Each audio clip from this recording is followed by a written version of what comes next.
नमस्कार दोस्तों, ओम नमः शिवाय। आज फिर हम कुछ आगे चलेंगे, कुछ गूढ़ विषयों को समझेंगे। तो लास्ट एपिसोड में मैंने आपको बताया कि इस संसार में हमें क्यों डिस्कनेक्ट होना है और क्यों डिटैच होना है, और किसी भी अगर हमें गूढ़ विषय को समझना है तो ये बेसिक रिक्वायरमेंट है कि हम डिस्कनेक्ट होकर चलें।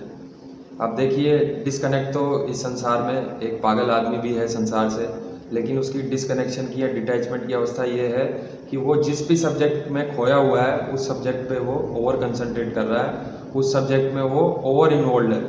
यानी कि वो उस सब्जेक्ट के अंदर परोक्ष रूप से स्टडी नहीं कर पा रहा, और उसमें उसके इसी इन्वॉल्वमेंट के कारण वो सब्जेक्ट के नेगेटिव जो एस्पेक्ट्स हैं उनमें खो जाता है, जिससे कि उस विषय से संबंधित नेगेटिव एनर्जीज उसके अंदर फ्लो करने लगती हैं और वो इल्यूजन्स की स्टेट में आ जाता है, और इन इल्यूजन्स से वो जीवन भर नहीं निकल पाता।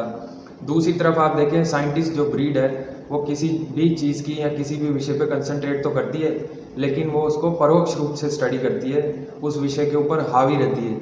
विषय के ऊपर हावी रहने से क्या होता है कि हम उस विषय से जुड़े जो पॉजिटिव एस्पेक्ट्स हैं उनको देख पाते हैं, समझ पाते हैं, और हमारे अंदर उस विषय से संबंधित पॉजिटिव एनर्जीज का फ्लो होता है, और उसी के साथ हम जो कंक्लूजन्स पे पहुंचते हैं किसी भी साइंटिफिक अप्रोच के साथ, वो हमारे लिए भी बेनिफिशियल होते हैं और इस सोसाइटी के लिए भी बेनिफिशियल होते हैं।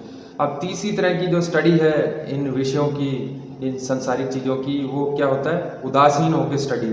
तो जब हम इस फिजिकल वर्ल्ड से डिस्कनेक्ट या डिटैच हो जाते हैं, उसके साथ ही हम विषय के साथ उदासीन हो जाएं, यानी उस विषय को हम न्यूट्रलाइज होकर स्टडी करें, ना उसके ऊपर हम हावी रहें, ना विषय हमारे पे हावी रहे, तो भी हम एक फिर से रिजोनेंस की स्टेज में आएंगे। और उस रिजोनेंस की स्टेज में आप देखिए, ज़्यादातर साधु सन्यासी या योगी मेडिटेशन के माध्यम से रहते हैं, और जैसे ही वो इस मेडिटेशन की अवस्था से गुजरते हैं, उनको कुछ समय के पश्चात दिव्य अनुभूति होती है, और दिव्य अनुभूति होने के साथ ही वो अपने मूल स्वरूप को जान जाते हैं, इस संसार में माया स्वरूप को जान पाते हैं और परमात्मा के स्वरूप को जान पाते हैं। तो हमें अगर इन तीनों गूढ़ विषयों के बारे में जानना है तो हमें एक तो डिस्कनेक्ट होना पड़ेगा, दूसरा डिटैच होना पड़ेगा, और तीसरा हमें न्यूट्रल स्टडी करनी पड़ेगी। देखिए, जो माया का स्वरूप है उससे जुड़े हुए अनेक विषय हैं, और इन विषयों से जुड़े हुए अनेक स्वाद हैं या क्षणिक सुख हैं। तो हमारा मन हमेशा ये चाहता है कि हम विषयों में आसक्त रहें, इन विषयों में इन्वॉल्व रहें, लेकिन हमें कहीं ना कहीं ये सोचना होगा कि इतने अनंत विषयों में, माया के इस अनंत स्वरूप में अगर हम भटकते रहेंगे तो हमारा जीवन काल ही कम है इन विषयों को पूर्ण रूप से समझने में, सारे विषयों का स्वाद लेने के लिए। और अंत में जो है, हम फिर यही सोचते हैं कि हम मूल विषय से फिर दूर आ गए और इस जीवन का उद्देश्य जो था हम पूरा नहीं कर पाए।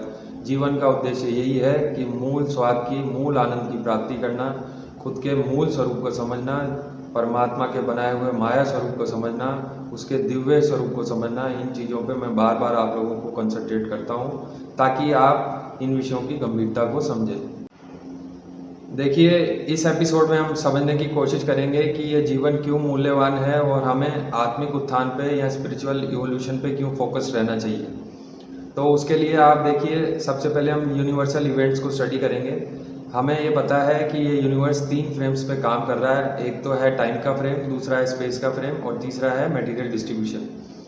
और इनिशियल लेवल की मैक्रोस्कोपिक स्टडी अगर हम करते हैं तो हमें इन यूनिवर्सल एक्टिविटीज़ में, यूनिवर्सल इवेंट्स में 3 चीज़ें कॉमन मिलेंगी। पहली चीज़ है साइक्लिक ऑर्डर। हर एक यूनिवर्सल इवेंट एक साइक्लिक ऑर्डर में है, ये अभी मैं आप लोगों को और डिटेल में बताऊंगा। दूसरी जो कॉमन चीज़ है यूनिवर्सल इवेंट्स में, वो ये है कि इसमें जो मूल स्वरूप है, कुछ तत्वों के जो मूल स्वरूप हैं वो आपस में कन्वर्जेंस की स्टेज में है। कोई भी मूल स्वरूप नष्ट नहीं होता। इस यूनिवर्स से जुड़ी हुई कुछ इनहेरिटेड करेक्टरिस्टिक्स हैं, प्रॉपर्टीज़ हैं जो कभी नष्ट नहीं होती। उन करेक्टरिस्टिक्स को हमें समझना है। तीसरा हम समझेंगे कि इस यूनिवर्स में हर एक चीज़ में एक इवोल्यूशन प्रोसेस चल रहा है। इस इवोल्यूशन प्रोसेस को हमारे को समझना है और हमें भी अपने जीवन में किस तरह से इवोल्यूशन प्रोसेस को स्टार्ट करना है। तो अब हम देखते हैं कि यूनिवर्सल इवेंट्स में जो सबसे पहला साइक्लिक ऑर्डर है वो किस तरह से है। आप देखिए, माइक्रोस्कोपिक स्टडी करेंगे किसी भी एटम की, तो उस एटम के अंदर आप देखिए एक न्यूक्लियस वाला पार्ट होता है, और उसके चारों तरफ जो इलेक्ट्रॉन्स हैं अलग अलग ऑर्बिट्स में रिवोल्यूशन कर रहे हैं और अपनी एक्सिस पे स्पिन भी कर रहे हैं। इसी माइक्रोस्कोपिक इवेंट को अगर आप लार्ज स्केल में देखेंगे, माइक्रोस्कोपिक वर्ल्ड में, तो आपको इसी का इम्प्रिंट मिलेगा। आप देखें कि कैसे हमारे प्लानिटरी सिस्टम में सन के अराउंड डिफरेंट प्लैनेट्स रिवॉल्व कर रहे हैं। उनमें से हमारा अर्थ भी एक प्लैनेट है जो कि सन के चारों तरफ रिवॉल्व कर रहा है। इसके अलावा ये अपनी एक्सिस पे रिवॉल्व कर रहा है। और अगर हम अब इसको डेली जो अपनी एक्टिविटीज से जोड़ करके देखना चाहें साइक्लिक ऑर्डर को, तो आप देखिए रोज़ दिन शुरू होता है, दिन का मध्य होता है और दिन का अंत होता है। और नेक्स्ट डे भी आप ये सारी चीज़ों को एक्सपीरियंस कर सकते हैं, ईयरली भी इन चीज़ों को आप एक्सपीरियंस कर सकते हैं और लाइफ स्पान में भी आप इन चीज़ों को एक्सपीरियंस कर सकते हैं। तो यूनिवर्सल जो जितने भी इवेंट्स हैं उनमें एक साइक्लिक ऑर्डर आप लोगों को हमेशा देखने को मिलेगा।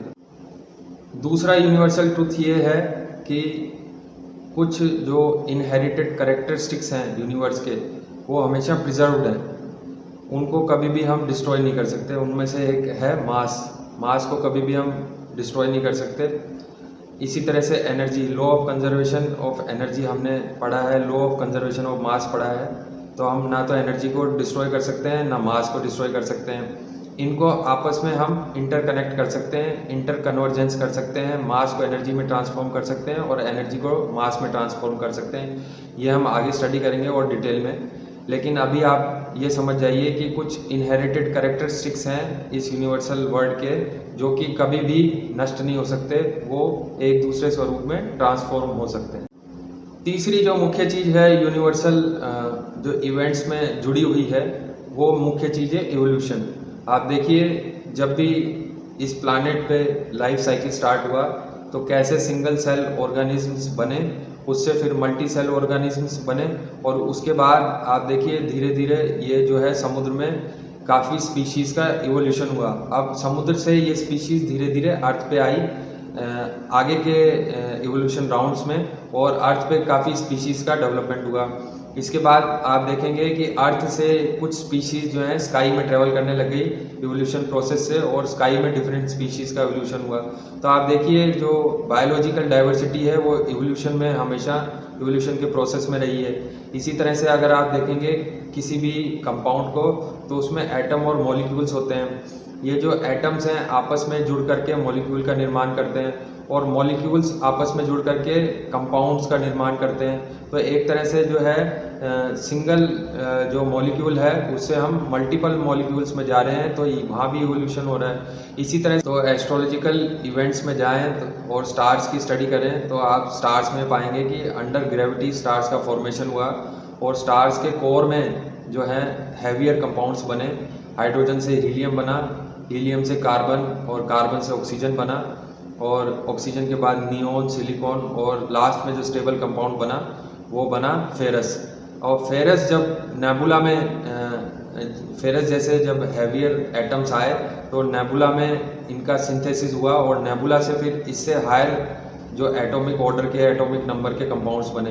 तो आप देखेंगे कि स्टार्स जो है एक फैक्ट्री की तरह है, ये जो है बेसिक कंपाउंड से कैसे हैवियर मॉलिक्यूल्स को, हैवियर कंपाउंड्स को बना रहा है। तो आप देखिए यूनिवर्स में भी एक इवोल्यूशन प्रोसेस चल रहा है।